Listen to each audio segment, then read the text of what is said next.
பிதாவாகிய தேவனாலும் கர்த்தராகிய இயேசு கிறிஸ்துவினாலும் கிருபையும் சமாதானம் உங்களுக்கு உண்டாவதாக என வாழ்த்து தெரிவித்துக் கொள்கிறோம். இந்த வெளிப்படுத்தல் நிகழ்ச்சியை ஆரம்பித்ததிலிருந்து இதுவரைக்கும் நீங்கள் கொடுத்துட்ருக்கிற உங்களுடைய ஆதரவுக்கும் உங்களுடைய உற்சாகமான வார்த்தைகளுக்கும் உங்களுடைய பாசிட்டிவ் ரெஸ்பான்ஸுக்கும் நாங்கள் நன்றி செலுத்துகிறோம். நீங்கள் கொடுக்குற இந்த பாசிட்டிவ் ரெஸ்பான்ஸும் இந்த வீடியோ உங்களுக்கு பிரயோஜனமாக இருக்குது அப்படின்னு நீங்கள் சொல்கிறதும் எங்களை இன்னும் அதிகமான வீடியோக்கள் போடுறதுக்கு எங்களை உற்சாகப்படுத்துது. போன வீடியோ நம்ம என்ன பார்த்தோன்னு உங்களுக்கு ஞாபகம் இருக்கா? போன வீடியோவில் வெளிப்படுத்தல் 2வது அதிகாரத்தில் தியத்திரா சபைக்கு இயேசு கிறிஸ்து சொன்ன செய்தியை குறித்து நம்ம பார்த்தோம். தியத்திரா சபையிலிருந்து நல்லது, தியத்திரா சபையிலிருந்து மோசமான விஷயங்கள், இதிலிருந்து வெளிப்படுத்தல் புஸ்தகத்திலிருந்து நம்மளுடைய வாழ்க்கைக்கான மிக முக்கியமான பாடத்தை போன வீடியோவில் நம்ம பார்த்தோம். இன்னைக்கு வெளிப்படுத்தல் புஸ்தகம் 3வது அதிகாரத்தில் 7 வசனத்தில் இருக்கக்கூடிய சர்தை சபையை குறித்து நம்ம பார்க்க போகிறோம். இந்த வீடியோ தொடங்குறதுக்கு முன்னாடி ஒரு கேள்வி உங்கள்கிட்ட கேட்க ஆசைப்படுறேன். முதல் நூற்றாண்டில் வெளிப்படுத்தல் புஸ்தகம் எழுதப்பட்டதை போல இன்னைக்கு இந்த காலகட்டத்தில் இயேசு கிறிஸ்து உங்களுடைய சபைக்கு ஒரு கடிதத்தை எழுதுறாருன்னு வச்சுப்போமே. அந்த கடிதத்தில் உங்களுடைய சபையை குறித்து, நீங்கள் போகக்கூடிய சபையை குறித்து, இல்லை நீங்கள் இருக்கக்கூடிய சபையை குறித்து இயேசு கிறிஸ்து என்ன எழுதியிருப்பார், என்ன எழுதுவார் நீங்கள் நினைக்கிறீங்க? அவர் உங்களை பாராட்டி எழுதுவார் அப்படின்னு நினைக்கிறீங்களா? உங்களை எச்சரிப்பார் அப்படின்னு நினைக்கிறீங்களா? இல்லை உங்களை உற்சாகப்படுத்துவதற்கான வார்த்தைகளை கொடுப்பார் நீங்கள் நினைக்கிறீங்களா? ஆனால் கவனிக்க வேண்டிய விஷயம் என்ன அப்படின்னா, இந்த 7 சபைகளுக்கு சொல்லப்பட்ட செய்தி நமக்கும் பொருந்தக்கூடியதாக இருக்குது அப்படின்னு நீங்கள் ஞாபகம் வச்சுக்கோங்க. இந்த 7 சபைகள் அப்படிங்கிறது 7 பட்டணத்தில் இருந்த கிறிஸ்துவின் சபை அடையாளப்படுத்துது. வெளிப்படுத்தல் புஸ்தகம் 3வது அதிகாரம் 1வது வசனத்தில் சர்தை சபையை குறித்து பார்க்குறோம். இந்த சர்தை சபையை குறித்து பார்க்கும்போது இது செத்த சபை அப்படின்னு சொல்லிட்டு இயேசு சொல்லியிருக்கார். வெளிப்படுத்தல் புஸ்தகம் 3வது அதிகாரம் 1வது வசனம், சர்தை சபையின் தூதனுக்கு நீ எழுத வேண்டியது என்னவெனில், தேவனுடைய 7 ஆவிகளையும் 7 நட்சத்திரங்களையும் உடையவர் சொல்லுகிறதாவது, உன் கிரியைகளை அறிந்திருக்கிறேன். கவனிங்க, நீ உயிர் உள்ளவன் என்று பெயர் கொண்டிருந்தும் செத்தவனா இருக்கிறார். இந்த சர்தை சபையை குறித்து இயேசு சொல்லும்போது நீ உயிர் உள்ளவன் அப்படின்னு பேர் பெற்றிருக்கிற, ஆனால் நீ செத்தவனா இருக்கிற. நீங்கள் ஒரு ஃபோன் வாங்குறீங்கன்னு வச்சுக்கோங்க. அந்த ஃபோன் பார்க்கறதுக்கு அழகா இருக்கு, அதனுடைய டிசைன் அழகா இருக்கு, அதனுடைய தோற்றமும் அழகா இருக்கு, அதனுடைய கலர் அழகா இருக்கு, அந்த ஃபோன் அழகா ஸ்லிம்மாக இருக்கு. டேபிளை வச்சு பார்க்கும்போது அதனுடைய ஸ்க்ரீன் பளபளப்பாக இருக்குது. நீங்கள் அந்த ஃபோனை எடுத்து ஆன் பண்ணலாம் அப்படின்னு பார்த்தா ஆன் ஆக மாட்டேங்குது, சார்ஜ் ஆக மாட்டேங்குது. அதாவது ஃபோன் வெளி தோற்றத்தில் அழகாக இருக்குது, அதனுடைய டிசைன் அழகாக இருக்குது, ஆனால் அந்த ஃபோனில் பவர் இல்லை. எத்தனை பேர் அந்த ஃபோனை நீங்கள் வாங்குவீங்க? வெளி தோற்றத்தின்படி அழகாக இருந்தும் உள்ள உயிர் இல்லாமல் இருக்கிறது அப்படிங்கிறது எவ்வளோ மோசமான விஷயம். இந்த சர்தை சபைங்கிறது சர்தை அப்படிங்கிற ஊரில் இருந்த கிறிஸ்துவின் சபை அடையாளப்படுத்துது. இந்த சர்தை அப்படிங்கிறது தியத்திராவிலிருந்து 30 மைல் தெற்கு பகுதியில் அமைஞ்சிருந்தது. இந்த சர்தை அப்படிங்கிறது ஒரு பாதுகாப்பான ஒரு இடத்துல அமைஞ்சிருந்த ஒரு ஊர். அதாவது இந்த சர்தையை பொறுத்த வரைக்கும் இது செல்வம் மிகுந்த ஊராக இருந்தது, அதே போல் பாதுகாப்பான ஊராகவும் இருந்தது. இந்த ஊர் இந்த இடம் என்ன அப்படின்னா பீடபூமி. பீடபூமினா இது உயர்வான இடம், இதுக்கு கீழே பள்ளத்தாக்கு மாதிரி இருக்கும். ஆனால் இந்த உயர்வாக இருக்கிற இடத்துல பூமி சமமாக இருக்கும். அதாவது ஒரு மலை மாதிரியான ஒரு ஊர், ஆனால் அந்த மலைக்கு மேல் பகுதி எப்படி இருக்கும் அப்படின்னா சமமாக இருக்கும், கீழே பள்ளத்தாக்கு இருக்கும். இதனாலேயே இந்த சர்தை பாதுகாப்பான ஊராக இருந்தது. ஏன்னா இந்த சர்தை ஊரை யாராவது பிடிக்க வந்தாங்கன்னு வச்சுக்கோங்களேன், இவங்க மலையில் ஏறி அதுக்கு பிறகு தான் சர்தை ஊருக்குள்ள போக முடியும். இந்த மலையில ஏறணுங்கிறதே பெரிய பிரச்சனை தான். 2வது, வரலாற்றிலேயே தங்க நாணயம் அப்படிங்கிற ஒரு விஷயம் சர்தையிலேருந்து தான் கண்டுபிடிக்கப்பட்டிருக்கு. ஏன்னா இந்த சர்தையிலேருந்து ஓடக்கூடிய ஆற்றிலிருந்து தங்கங்கள் கண்டுபிடிக்கப்பட்டதாகவும், இந்த தங்கம் கண்டுபிடிக்கப்பட்டதுனால இதை வச்சு நாணயங்கள் செஞ்சதாகவும் இருந்தது. அப்போ இந்த சர்தையை பொறுத்த வரைக்கும் இது ஐஸ்வர்யமான நாடு ஒரு பக்கம், இன்னொரு பக்கம் பாதுகாப்பான இடம். எவ்வளவுதான் இப்படி உயர்வான நிலையில இருந்தாலும் தேவனுடைய பார்வையில இந்த சர்தையில இருந்த சபை எப்படிப்பட்டதா இருந்தது? அதுக்கு இயேசு கிறிஸ்து கொடுக்குற பேர் என்ன அப்படின்னா, நீ உயிருள்ளவன் அப்படின்னு பேர் பெற்றிருக்கிற, நீ செத்தவனா இருக்கிற. அது வசனம், நீ விழித்து கொண்டு சாகிறதற்கு ஏதுவாக இருக்கிறவர்களை சிறப்படுத்து, உன் கிரியைகள் தேவனுக்கு முன்பாக நிறைவுள்ளவனாக நான் காணவில்லை. அதாவது இந்த சபையை பொறுத்த வரைக்கும் இந்த சபையானது தேவனுக்கு முன்பாக செத்ததா இருந்தது அப்படிங்கிறது அவங்களுடைய நடக்கைகள், அவங்களுடைய கிரியைகள் தேவனை பிரியப்படுத்துற மாதிரி, அது தேவனுக்கு பிடிக்காத மாதிரி இருந்திருக்கு. 1 தீமோத்தேயு புஸ்தகம் 5வது அதிகாரம் 6வது வசனத்துல சுகபோகமாய் வாழுகிறவள் உயிரோடு செத்தவள் அப்படின்னு படிக்கிறோம். ஒரு மனிதனை தேவனுக்கு முன்னாடி செத்தவளா மாத்துறது என்னது? ஒரு மனிதன் தேவனுக்கு முன்னாடி நான் தேவனுடைய பிள்ளை தான், நான் ஒரு கிறிஸ்தவன் தான் அப்படின்னு சொல்றது ஒருத்தர் கிறிஸ்தவரா மாத்துமா? இல்லை ஒரு கிறிஸ்தவன் அப்படிங்கிறவரோ இல்லை ஒரு கிறிஸ்தவள் அப்படிங்கிறவரோ நான் சபையில இருக்கிறேன் அப்படிங்கிறவரோ தேவனுடைய வார்த்தையின்படி நடக்கிறதுனால, தேவனுடைய வார்த்தையை கை கொள்கிறதுனால அவங்க தேவனுடைய பிள்ளைகளா இருப்பாங்களா? யூதர்கள் தங்கள் தேவனுடைய பிள்ளைகள் அப்படின்னு சொல்லிக்கிட்டாங்க. ஆனா அவங்க வாய் வழியா தேவனுடைய பிள்ளைகள் அப்படின்னு சொல்லிக்கிட்டாலும் அவங்களுடைய இருதயம் தேவனுட்டு விலகி இருந்தது. மார்க்கு புஸ்தகம் 7வது அதிகாரம் 6வது வசனம், அவர்களுக்கு அவர் பிரயோத்திரமாக, இந்த ஜனங்கள் தங்கள் உதடுகளினால் என்னை கனம் பண்ணுகிறார்கள், அவர்கள் இருதயமோ எனக்கு தூரமாய் விலகி இருக்கிறது என்றும், மனுஷருடைய கற்பனைகளை உபதேசங்களாய் போதித்து வீணா எனக்கு ஆராதனை செய்கிறார்கள் என்று எழுதியிருக்கிற பிரகாரமாய் மாயக்காரராய் உங்களை குறித்து ஏசாயா நன்றாய் தீர்க்க தரிசனம் சொல்லி இருக்கிறானே. நீங்கள் தேவனுடைய கட்டளையை தள்ளிவிட்டு மனுஷனுடைய பாரம்பரியத்தை கை கொண்டு வருகிறவர்களாய் அப்படின்னு நாம் படிக்கிறோம். அப்போ ஒரு மனிதனை தேவனுக்கு முன்னாடி செத்தவனா மாற்றக்கூடியது அவனுடைய கீழ்ப்படியாமை. எப்போ ஒரு மனிதன் கீழ்ப்படியாம நடந்துக்கிறானோ அப்போ அவன் தேவனுடைய பார்வையில செத்தவனா இருக்கிறான். அதாவது தேவனுடைய வார்த்தைக்கு கீழ்ப்படியாத போது அவன் தேவனுட்டு விலகக்கூடியவனா இருக்கிறான். இங்க சர்தையினுடைய ஆவிக்குரிய நிலைமையும் அப்படிதான் இருந்தது. அவங்க வெளி தோற்றத்தின்படி சுகபோகமா பாதுகாப்பா ஐஸ்வர்யவான்களா இருந்தாலும் கூட அவங்களுடைய நிலைமை அப்படிங்கிறது தேவனுடைய பார்வையில மோசமானதா இருந்ததுக்கு அவங்க செத்தவங்களா இருந்தாங்க. வெளிப்படுத்தல் புஸ்தகம் 3வது அதிகாரம் 3வது வசனம், ஆகையால் நீ கேட்டு பெற்றுக்கொண்ட வகையை நினைவு கூர்ந்து அதை கை கொண்டு மனம் திரும்பு. நீ விழித்திராவிட்டால் திருடனை போல உன்மேல் வருவேன், நான் உன்மேல் வரும் வேலையை அறியாதிருப்பாய். இருக்கிறதுலே மோசமான நிலைமை என்ன அப்படின்னு நினைக்கிறீங்க? ஒருத்தர் தன்னை குறித்து உயர்வா நினைச்சிருந்தோம் அவர் மோசமான நிலைமையில இருக்கிறார் அப்படிங்கிறது இருக்கிறதுலேயே மோசமான விஷயம். ஏன்னா தன்னை குறித்து அறியாம இருந்துகிட்டே, தன்னை குறித்து தெரிந்துக்கிடாம இருந்துகிட்டே தன்னை சந்தோஷமானா இந்த பூமியில வாழ்ந்துட்டு இருக்கிறது அப்படிங்கிறது தன்னையே ஏமாத்துற மாதிரியான ஒரு விஷயம். இங்க சர்தையினுடைய நிலைமையும் கூட அப்படிதான். இவங்க ஆரம்பத்துல ஜீவன் உள்ளவங்களா இருந்திருந்தாலும் எப்போ இயேசு கிறிஸ்துனுடைய உபதேசத்தின்படி நடக்கிறத விட்டுட்டாங்களோ அப்பவுமே அவங்க யாரா மாறிட்டாங்க அப்படின்னா இறந்தவங்களா மாறிட்டாங்க. இந்த சபைக்கு இயேசு கிறிஸ்து கொடுக்குற எச்சரிப்பு என்ன அப்படின்னா, நீங்கள் மனம் திரும்பு அப்படிங்கிற ஒரு எச்சரிப்பை கொடுக்குறார். சர்தை நிலப்பகுதியில பாதுகாப்பான ஊர். யாருமே மலைக்கு மேல ஏறி போய் அந்த சர்தையை பிடிக்கிறது அப்படிங்கிறது ரொம்ப கஷ்டமான விஷயம். ஆனா உங்களுக்கு ஒரு விஷயம் சொல்றேன், வரலாற்றுல 2 முறை சர்தை தோற்கடிக்கப்பட்டிருக்கு. எதனால தெரியுமா? அவங்களுடைய அலட்சியத்தினால. அதாவது சர்தையில் இருந்த போர் வீரர்கள் ராத்திரி பட்டணத்தை காக்கும்போது யார் நம்ம பிடிக்க போறாங்க, நம்ம பாதுகாப்பான நிலைமையில இருக்கிறோம் அப்படிங்கிற அலட்சியத்தினால தூங்கிட்டாங்க. இப்படி தூங்கினதுனால எதிரிகள் ஒரு குறுக்கு வழியை கண்டுபிடிச்சி சர்தையை பிடிச்சி அதை கைப்பற்றிட்டாங்க. சர்தை விழுந்ததற்கு மிக முக்கியமான காரணம் சர்தையினுடைய அலட்சியம். அதே விஷயம்தான் சபைக்குள்ளேயும் இருக்குது. வெளியே உயிர் உள்ளவங்களை காமிச்சுக்கிட்டாலும் தேவனுடைய பார்வையில இவங்க செத்தவங்களா இருந்தாங்க. மத்தேயு புஸ்தகம் 23வது அதிகாரம் 27வது வசனம், மாயக்காரராகிய வேதபாரகரே பரிசேயரே உங்களுக்கு ஐயோ, வெள்ளை அடிக்கப்பட்ட கல்லறைக்கு ஒப்பாய் இருக்கிறீர்கள். அவைகள் புறம்பே அலங்காரமாய் காணப்படும், உள்ளேயோ மரித்தவர்களின் எலும்புகளினாலும் சகல அசுத்தங்களினாலும் நிறைந்திருக்கும். இங்க இயேசு கிறிஸ்து பரிசேயர்களை பார்த்து பேசும்போது, நீங்க வெள்ளையடிக்கப்பட்ட கல்லறையா இருக்கிறீங்க, வெளிப்புறம் நல்லா இருக்குது ஆனா உள்புறம் அப்படிங்கிறது ரொம்ப மோசமானதா இருக்கு. இப்படி இந்த பரிசேயர்களுடைய நிலை மாறுவதற்கு என்ன காரணமா இருக்கும்? அவங்க எதனால அப்படி இருந்தாங்க?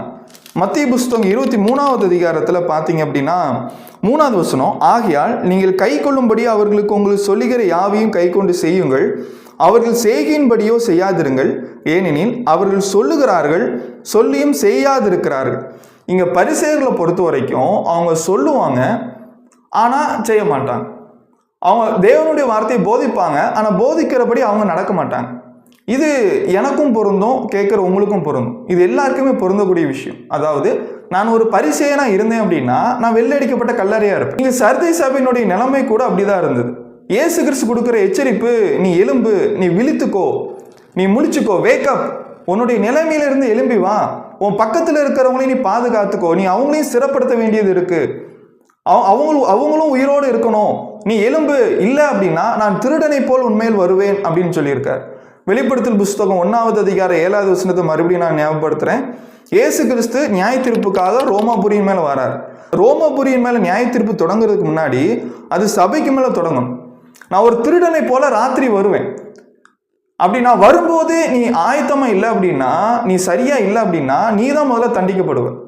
லூக்கா புஸ்தகம் 12வது அதிகாரம் 37வது வசனம். எஜமான் வரும்போது விழித்திருக்கிறவர்களாய் காணப்படுகிற ஊழியக்காரரை பாக்கியவான்கள், அவர் அறையை கட்டிக்கொண்டு அவர்களை பந்திருக்க செய்து சமயமாய் வந்து அவர்களுக்கு ஊழியம் செய்வார் என்று மெய்யாகவே உங்களுக்கு சொல்லுகிறேன். லூக்கா 12:36. தங்கள் எஜமான் கல்யாணத்திலிருந்து வந்து தட்டும் போது உடனே அவருக்கு திறக்கும்படி எப்பொழுது வருவார் என்று காத்திருக்கிற மனுஷருக்கு ஒப்பாக இருங்கள். விழித்திருக்கிறது அப்படிங்கிறது எவ்வளவு முக்கியமான விஷயம். வெளிப்படுத்தல் புஸ்தகம் 3வது அதிகாரம் 4வது வசனம். ஆனாலும் தங்கள் வஸ்திரங்களை அசுத்திப்படுத்தாத சில பேர் சர்தையில் உனக்குண்டு, அவர்கள் பாத்திரவான்கள் ஆனபடியால் வெண் வஸ்திரம் தரித்து என்னோட நடப்பார்கள்.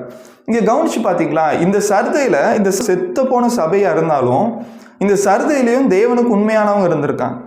அவங்க தங்களுடைய வஸ்திரங்களை அசுத்திப்படுத்தாதவங்களா அழுக்குப்படுத்தாதவங்களா இருந்திருக்காங்க. இந்த இடத்துல வஸ்திரம் அப்படின்னு சொல்லி இருக்கிறது நேரடியான அர்த்தத்தில் நம்ம எடுத்துக்க முடியாது. அவங்க இந்த வஸ்திரம் அப்படிங்கிறது உருவகம் ஓமேனி அப்படிங்கிற இந்த ரெண்டுமே வெளிப்படுத்தல் புஸ்தகத்தை படிக்கிற ஒருத்தர் தெரிஞ்சிருக்கணும். இதை தெரிஞ்சுக்கணும் அப்படின்னா நீங்க நம்மளுடைய 3வது வீடியோவை பாரு. இந்த இடத்துல வஸ்திரம் அப்படிங்கிறது எதை அடையாளப்படுத்து? வெளிப்படுத்தல் புஸ்தகம் 19வது அதிகாரம் 8வது வசனம். சுத்தமும் பிரகாசமான மெல்லிய வஸ்திரம் தரித்து கொள்ளும்படி அவர்கள் அளிக்கப்பட்டது. அந்த மெல்லிய வஸ்திரம் பரிசுத்தவான்களுடைய நீதிகளை. இந்த இடத்துல வஸ்திரத்தை எதோட ஒப்பிட்டிருக்காரு அப்படின்னா நீதியோட ஒப்பிட்டிருக்காரு. ஏசாயா புஸ்தகம் 61வது அதிகாரம் 10வது வசனத்துல கடைசி சில வரிகள், அவர் இரட்சிப்பின் வஸ்திரங்களை எனக்கு உடுத்தி நீதியின் சால்வைகளை எனக்கு தரித்தார். அப்போ இந்த வெளிப்படுத்தல் 3வது அதிகாரத்தில் அவங்க படித்த வஸ்திரம், அவங்க வஸ்திரத்தை கரப்படுத்தலை அப்படிங்கிறது அவங்க தேவனால் கொடுக்கப்பட்ட அவங்களுடைய நீதியையும் அவங்களுடைய இரட்சிப்பையும் அவங்க பாதுகாத்துக்கிட்டவங்களா இருக்கிறாங்க. தன்னுடைய இரட்சிப்பை பாதுகாக்கிறது அப்படிங்கிறது ஒரு தேவனுடைய மனுஷனுக்கு இருக்கிற மிக முக்கியமான விஷயம். யூதா புஸ்தகம் 3வது வசனம். பிரியமானவர்களே, பொதுவான இரட்சிப்பை குறித்து உங்களுக்கு எழுதும்படி நான் மிகவும் கருத்துள்ளவனாக இருக்கிறேன். பரிசுத்தவான்களுக்கு ஒரு விஷயம் ஒப்புவிக்கப்பட்ட விசுவாசத்திற்காக நீங்கள் தைரியமாய் போராட வேண்டும் என்று உங்களுக்கு எழுதி உணர்த்துவது எனக்கு அவசியமாய் கண்டது. அப்போ தேவனுடைய பிள்ளைகளா கிறிஸ்தவர்களா இருக்கிற ஒவ்வொருத்தருமே ரட்சிக்கப்பட்ட போது கொடுக்கப்பட்ட அந்த ரட்சிப்பையும் அந்த விசுவாசத்தையும் முடிவு பரியந்தம் காத்துக்கொள்வது அப்படிங்கிறது ரொம்ப முக்கியமான விஷயம். இந்த சர்தையில் இருந்த சில தேவனுடைய பிள்ளைகள் கிறிஸ்தவர்கள் அதை செஞ்சிருக்காங்க. ஒரு பக்கம் சர்தையில மோசமான நிலைமை இருந்தாலும் செத்தவங்களா இருந்தாலும் அங்க இருக்கிற சில பேர் உடையவங்களா இருந்திருக்காங்க. இந்த இடத்துல கவனிங்க, அவர்கள் பாத்திரவான்களானபடியால் வெண் வஸ்திரம் தரித்து என்னோட கூட நடப்பார்கள். இந்த வெண் வஸ்திரம் அப்படிங்கிறது என்ன? இந்த வெண் வஸ்திரம் அப்படிங்கிறது உண்மையாகவே நம்ம வெண் வஸ்திரம் தரித்து இயேசுவோடு நடப்போம் அப்படிங்கிறத காட்டுதான் அப்படின்னா, உண்மையான வெண் வஸ்திரத்தை இது குறிக்கல. வஸ்திரம் அப்படிங்கிறது நீதியையும் இரட்சிப்பையும் குறிக்குது அப்படின்னு பார்த்தோம். வெண் வஸ்திரம் அப்படிங்கிறது பொதுவாக அந்த வெண் வஸ்திரம் எப்போ தரிப்பாங்க அப்படிங்கிறது யோசிச்சுப்பார். அதாவது ரோமர்களுக்கு ஒரு பழக்கம் இருந்தது. போருக்கு போயிட்டு ஜெயிச்சுட்டு வரவங்களுக்கு இல்லை எதுலையாவது ஒரு ஜெயிக்கிறவங்களுக்கு வெள்ளை கலர் துணி போட்டு அவங்கள மரியாதைப்படுத்துறது முக்கியத்துவமாக இருந்தது. இந்த வெண் வஸ்திரம் அப்படிங்கிறது ஒரு மனிதனுடைய வெற்றியை அடையாளப்படுத்துது, பரிசுத்த தன்மை அடையாளப்படுத்துது. அப்போ இயேசு கிறிஸ்து எப்படி இந்த உலகத்தை ஜெயிச்சவரா வெண் வஸ்திரம் தரித்தவரா இருக்கிறாரோ அதே போல ஆவிக்குரிய ரீதியில நம்ம எல்லாருமே நம்மளுடைய இரட்சிப்பை பாதுகாத்துக் கொள்ளும் போது, விசுவாசத்தை பாதுகாத்துக் கொள்ளும் போது நம்மளும் வெண் வஸ்திரம் தரித்தவர்களா இருக்கிறோம். நான் வெள்ளை கலர் துணி போட்டாதான் பரலோகத்துல போவேன் அப்படிங்கிறது மூடத்தனத்திலையும் மூடத்தனம். வெளிப்படுத்தல் புஸ்தகம் 3வது அதிகாரம் 5வது வசனம். ஜெயம் கொள்ளுகிறவன் எவனோ அவனுக்கு வெண் வஸ்திரம் தரிக்கப்படும். கவனிங்க, மறுபடியும் வெண் வஸ்திரம் அப்படின்னு சொல்லி இருக்கு. இது வெற்றி பெற்றவருக்கு கொடுக்கக்கூடிய ஒரு மரியாதையை அடையாளப்படுத்தக்கூடியதா இருக்கலாம். ஜீவ புஸ்தகத்திலிருந்து அவனுடைய நாமத்தை நான் கிறுக்கி போடாமல். அடுத்தது இந்த புஸ்தகத்துல நம்ம இன்னொரு படிக்கிறோம் ஜீவ புஸ்தகம். இது உண்மையான ஒரு புஸ்தகமா அப்படின்னா இது ஒரு உருவகம். ஜீவ புஸ்தகம் அப்படிங்கிறது என்ன? ஜீவ புஸ்தகத்தை பழைய ஏற்பாட்டில் ஒரு இடத்துல படிக்கலாம். பழைய ஏற்பாட்டில் மோசே தேவன்கிட்ட பேசிட்டு இருக்கும்போது ஜீவ புஸ்தகத்தை குறித்து பேசியிருப்பார். அதே மாதிரி வெளிப்படுத்தல் புஸ்தகத்துல இந்த இடத்தை தவிர மீதி 2 இடத்துல ஜீவ புஸ்தகம் பேர் வந்திருக்கு. வெளிப்படுத்தல் புஸ்தகம் 20வது அதிகாரம் 14வது வசனம். அப்பொழுது மரணமும் பாதாளமும் அக்னி கடலிலே தள்ளப்பட்டன. இது 2ஆம் மரணம். ஜீவ புஸ்தகத்தில் எழுதப்பட்டவனாய் காணப்படாதவன் எவனோ அவன் அக்னி கடலில் தள்ளப்பட்டான். அதாவது ஜீவ புஸ்தகத்துல பேர் எழுதப்படாதவன் அக்னி கடலில் தள்ளப்பட்டான் அப்படிங்கிறார். அப்போ ஜீவ புஸ்தகம் அப்படிங்கிறது எவ்வளவு முக்கியமான விஷயம் அப்படின்னு பாருங்க. ஒருவேளை ஜீவ புஸ்தகத்தில் என்னுடைய பெயர் இல்லை அப்படின்னா நான் அக்னி கடலில் தள்ளப்படுவேன் அப்படிங்கிறார். ஜீவ புஸ்தகத்தில் பெயர் எழுதப்படுறது எப்போ எழுதப்படும் அப்படின்னா, எப்போ ஒரு மனிதன் கிறிஸ்துவுக்குள் பிறக்கிறாரோ அப்போ அவருடைய பெயர் பரலோகத்தில் எழுதப்படுது. அதாவது அது எதை அடையாளப்படுத்துது அப்படின்னா, நான் பரலோகத்துக்கு சொந்தமானவன் அப்படிங்கிறத அடையாளப்படுத்துது. நான் இந்த பூமிக்குரியவன் கிடையாது, நான் இந்த பூமிக்குரிய ரீதியில் நான் மரித்தவனா இருக்கிறேன், ஆனால் பரலோகத்தில் புதிய மனுஷனா இருக்கிறேன், பரலோகத்துக்குரியவனா இருக்கிறேன். எபிரேயர் புஸ்தகம் 12வது அதிகாரம் 23வது வசனம், பரலோகத்தில் பெயர் எழுதியிருக்கிற முதற் பெயரானவர்களின் சர்வ சங்கமாகிய சபையின் இடத்திற்கும்.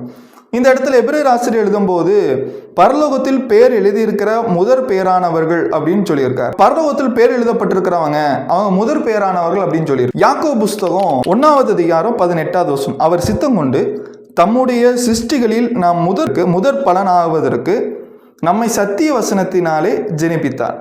இந்த இடத்துல சத்தியத்துக்கு கீழ்ப்படிந்து மறுபடியும் பிறந்தவங்க முதற் பலனானவர்கள் அப்படின்னு போட்டிருக்கு. அதாவது ஃபர்ஸ்ட் ஃப்ரூட். அங்கே எபிரேயர் 13வது அதிகாரத்தில் படிக்கும்போது முதற் பெயரானவர்கள் அப்படின்னு நம்ம படிக்கிறோம். பிலிப்பியர் புஸ்தகம் 4வது அதிகாரம் 3வது வசனத்தில் அவர்களுடைய நாமங்கள் ஜீவ புஸ்தகத்தில் இருக்கிறது.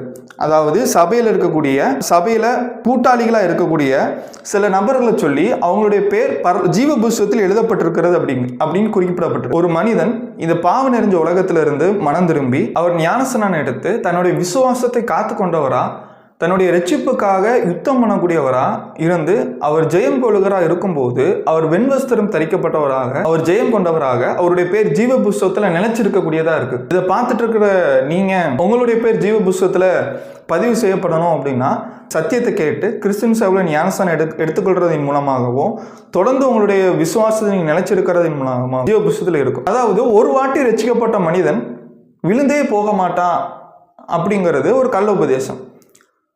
ஆனால் பைபிள் என்ன சொல்லுது அப்படின்னா, ஒரு வாட்டி ரட்சிக்கப்பட்ட மனிதன் தன்னுடைய விசுவாசத்தை விட்டு தேவனுடைய வார்த்தையின்படி நடக்கிறதை விட்டுட்டு உலகத்தோடு போகும்போது அவர் தன்னுடைய ரட்சிப்பை இழந்தவராகவும் விசுவாசத்தை இழந்தவராகவும் அவர் இருக்கிறார். அவர் மரித்தவராக மாறுறார். அவர் பரலோகம் போக முடியாது. வெளிப்படுத்தல் புஸ்தகம் 3வது அதிகாரம் 5வது வசனத்தை தொடர்ந்து, அவனுடைய நாமத்தை நான் கிறுக்கி போடாமல் என் பிதா முன்பாகவும் அவருடைய தூதருக்கு முன்பாகவும் அவன் நாமத்தை அறிக்கையிடுவேன். 6வது வசனம், ஆவியானவர் சபைகளுக்கு சொல்லுகிறதை காதுள்ளவன் கேட்க கடவன் என்று எழுது. நீங்க வெண்வஸ்திரம் தரிக்கப்பட்டவங்களா இயேசுவோடு நடக்க ஆசைப்படுறீங்களா? உங்களுடைய பேர் ஜீவ புஸ்தகத்தில் இருக்கப்பட ஆசைப்படுறீங்களா? இந்த குறுகிய வாழ்நாள் காலத்துல நான் சந்தோஷமா வாழ்ந்து நித்தியமான வாழ்க்கையில இழந்து போகக்கூடியவனா இருக்கு நீங்க நினைக்கிறீங்களா? நீங்க ஜெயம் கொள்றவரா இருக்கணும் அப்படின்னா நீங்க சத்தியத்துக்கு கீழ்ப்படியணும்.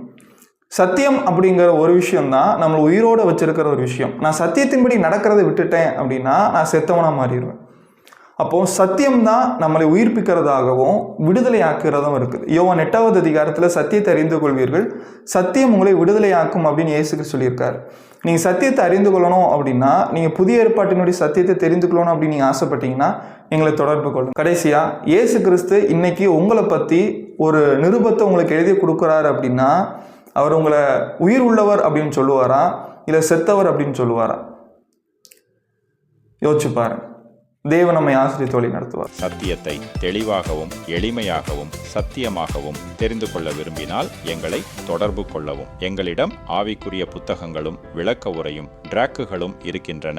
எங்களை தொடர்பு கொள்வதன் மூலமாய் இலவசமாய் நீங்கள் பெற்றுக்கொள்ளலாம். பிரதர் செலின் 9790234583 மற்றும் 78450 1-883